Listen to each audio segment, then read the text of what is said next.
Hey, what's up, Street Dogs? The Eric from the Eric Street Photography blog. So I wanted to share with you a rando video on when to be high key and when to be low key. So it's funny, all the youngins now, they love to use this word low key, and essentially means to be inconspicuous and to be a little bit remained, to be a little bit more reserved. But I think I kind of like the idea of low key, and also this notion of high key, because no one ever talks about high key, right? So people are like, oh, you know, I low key want a sandwich. I'm like, that means nothing. Perhaps more interesting is for us to be, so in some domains it's good for us to be low key, in some domains it's good for us to be high key. So let me outline some of my thoughts. So with my clothing, I'm very low key. I wear all black. It's kind of the most ninja stealth outfit that you could wear, and the upside of that is I allow my personality to be maximally high key. Versus, I think other people, they do the opposite, is that the clothing is super loud and high key, but the personality is actually kind of boring and low key. So another example. So let's say I buy a Lamborghini.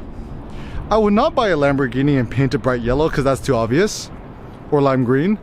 I'd probably take a high key car like a Lamborghini and then paint it all black, because the Lamborghini itself is already high key and you want to make it maximally low key, which is kind of a more interesting approach. And so,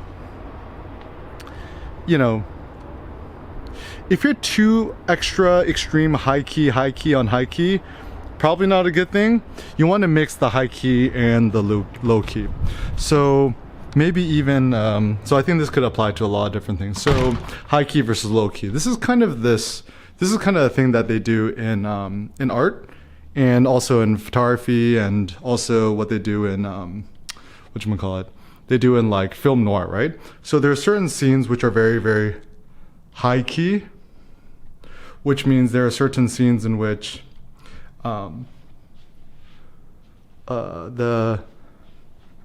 scene is all black, so it's pretty low key, but there's one sliver of light which is high key,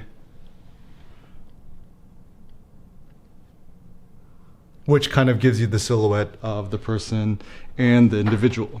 And I almost wonder too, it's like other ways you could actually even approach this in life is, you know, as a comedian, you don't want to all be too like high key, like too much in your face.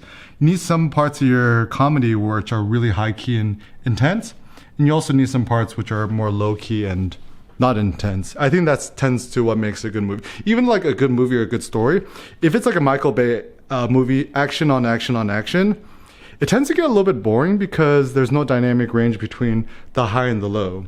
And so it does seem that like to become more high key and low key in different domains of your life seems to be the optimal solution. So for example, I personally strive to be the most high key individual in terms of my thinking, my thoughts and stuff like that, but maybe the most low key in terms of, you know, my possessions or whatever.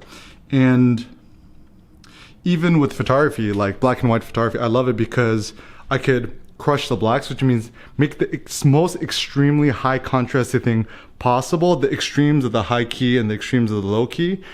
And even with color, I like it super duper high key in the sense that like I'll crush the colors, crush the chroma, but also I'll make the compositions as low key as possible to make it the most maximally simple compositions. So maybe this is also something that will work well in photography, is to make, you know, maybe the action itself, the content could be super duper high key, like, you know, somebody giving you the middle finger, but make it super duper low key in terms of the composition. Simple, clean white background and keep it minimal. And so I think this is where Richard Avedon is such a genius, is that like he was able to embrace both the high key and the low key in his portraits of people, where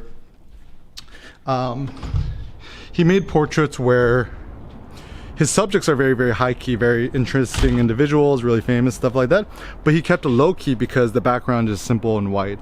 And so, yeah, I think about this. This would be kind of a interesting notion. Even the reason I like haiku poetry is very low key in the sense that it's super short, but it's very high key because a lot of intensity and a lot of emotion is compacted within a few different things.